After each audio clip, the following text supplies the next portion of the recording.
Welcome to this recap of Vast Chat, which is a weekly Twitter travel chat. Hi, called Vast Chat that I co-host with my colleague Maureen Hutchinson, and we call it Vast Chat because it's virtuoso, active, and specialty travel, which we love, we both love, but it's also the world is vast. So it's a weekly Twitter chat we host about travel.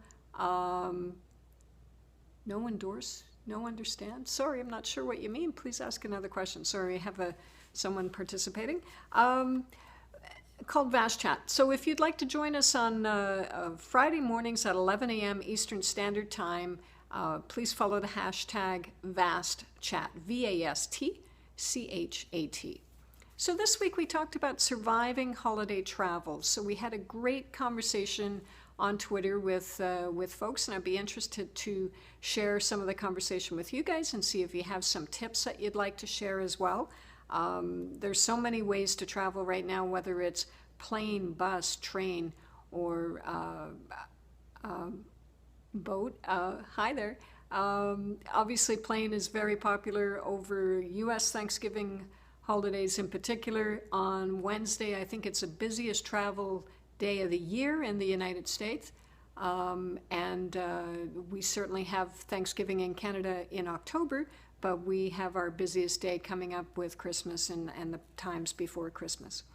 So the first question we had on Twitter was the best tips for traveling with kids or teens. So if anyone has a tip they'd like to share, please jump in. We have, sorry, that seems to be Greek, I'm not sure. One of the things we have with small kids, of course, or big kids or teens, it's always to make sure that each person, for me, that each person is responsible for their own luggage. That seems pretty simple, but if you can't carry it, you don't bring it. It kind of eases some of the burden on mom and dad, and also makes sure that everybody plays an active role in what they're bringing. Of course, if the children are very small, it becomes a little bit different as well. If mom and dad have to bring diapers and that kind of thing, that's a totally different issue, but it's something to be considered. These days with electronics and phones, everyone tends to bring their own stuff, and there's so many apps and movies and everything that you can download. It's certainly a source of entertainment. Also try to ensure that everybody has a snack that they can bring and they can access. And books, of course, are great things to keep everyone occupied. Another question, do you find traveling on holidays stressful or fun? And one of the things we talked about on Vast Chat today is almost the equivalent of what is the problem? I'm not sure. Can you tell me what you mean? One of the things we talked about on Vast Chat today is not sweating the small stuff. So that's an important thing to do when you run into problems, as everyone does when you're traveling. Thank you.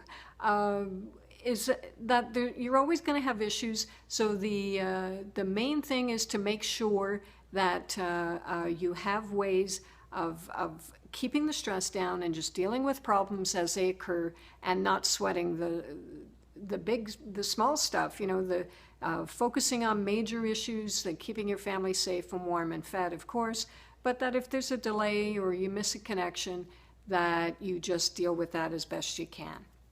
How to handle flight delays.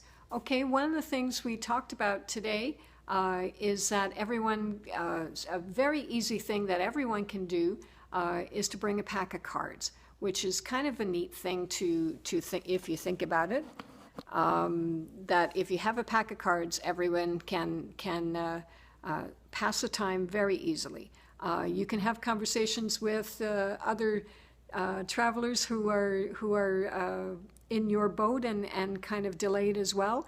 And that's a neat way to make connections with people, is to strike up a conversation with someone who's in the same predicament as you. And one of the icebreakers that came up on the Vast Chat today is that ask someone, what is the weirdest thing you've ever eaten? And it's amazing how people will jump in and have a conversation about that.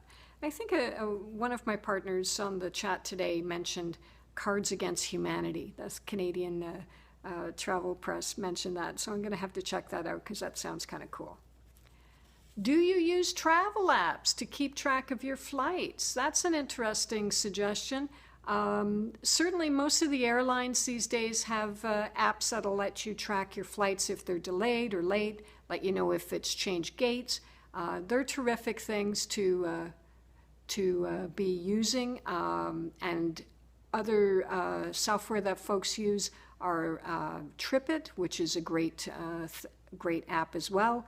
Another one that's great that I'm using with my clients lately is called UMapped. It allows me to upload all the documents and flights, hotel reservations, destination information, and have all of those bits and pieces together in one spot. The clients can then upload it to their phone or their iPad and have all their documentation close by. So that's great. One of the things with handling flight delays is how to keep everyone happy, of course. It kind of comes back to don't sweating the small stuff again, and just making sure that everyone takes a deep breath. It's amazing how many people get really stressed with travel delays, and it does happen, and it does affect us all. You should really make sure that you have your charger with you, of course, and one of the things when you see when you're in an airport terminal and there's lots of delays, you'll see all the folks lined up at the charging stations. So make sure you bring your chargers. When you travel long distances, especially over the holidays, do you shop for gifts when you're there? Do you ship them ahead, or do you bring them with you? A lot of people bring them with them. They don't want to lose their luggage, and they want to make sure that everything arrives with them. That can be particularly interesting if Santa is part of the picture, and camouflaging that appropriately when you bring stuff home, of course. These are all things to consider. A lot of people like to travel with their bags, and that kind of comes to the next question that we talked about today on Vast Chat, and that's whether or not you bring carry-on or checked bags only when you travel.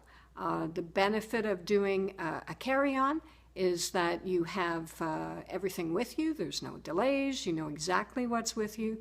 A little more difficult if you're going on a cruise and you need a lot of different clothing options for dress-up dinner at the captain's table, or going to the beach. So it sometimes depends on the type of travel you're doing as well.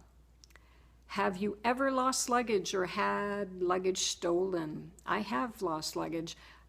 Usually it's when you don't want it to lose it. Not that you ever want to lose it, but it's usually when you really need something, like you're going to a wedding and you have to have that piece of clothing for a rehearsal dinner or something. So one of the things I now do through experience is that I put a bathing suit and a change of clothing and medication in a carry-on bag. Then if your luggage is lost or misplaced or delayed somehow, you at least have a bathing suit so you can go swimming. You have a change of clothing if you're stuck, and you have any medication that you absolutely need. And then if you have a credit card, you can deal with the rest. Do you book nonstop flights on holidays? I certainly recommend that to my clients whenever I can. It's not always an option depending where you're going, but of course when you're traveling over winter season, it's always better to have that option, because once we get into de-icing and weather delays and that kind of thing, anytime you can take steps to limit that, the better off it is for you, of course. And your best tip or advice on handling holiday travel stress and holiday travel is to just try to enjoy it. One of the things about travel is making memories, and it's experiencing things. If you're moving yourself or your family, it's a really big thing to take a family and move it from one place to another. All the extra stresses of the holidays kind of add to that. Just take a deep breath and relax and try to enjoy yourself.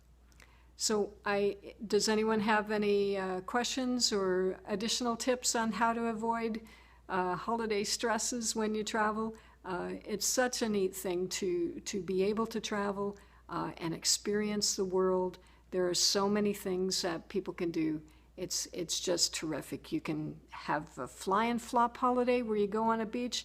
You can go visit your family and loved ones, of course, who might reside in a different part of the world or country than you. Or you can do an active holiday. That is really becoming popular now with biking and hiking and expedition cruising. It's really becoming a popular way of traveling. So if I can help you, please let me know. Sheila Gallant-Halloran at Vision Travel Lush Life. Please join us next Friday on Vast Chat, 11 a.m. Eastern Standard Time. Follow the hashtag VastChat. And you can reach me. You can find me at lushlife.ca. Take care.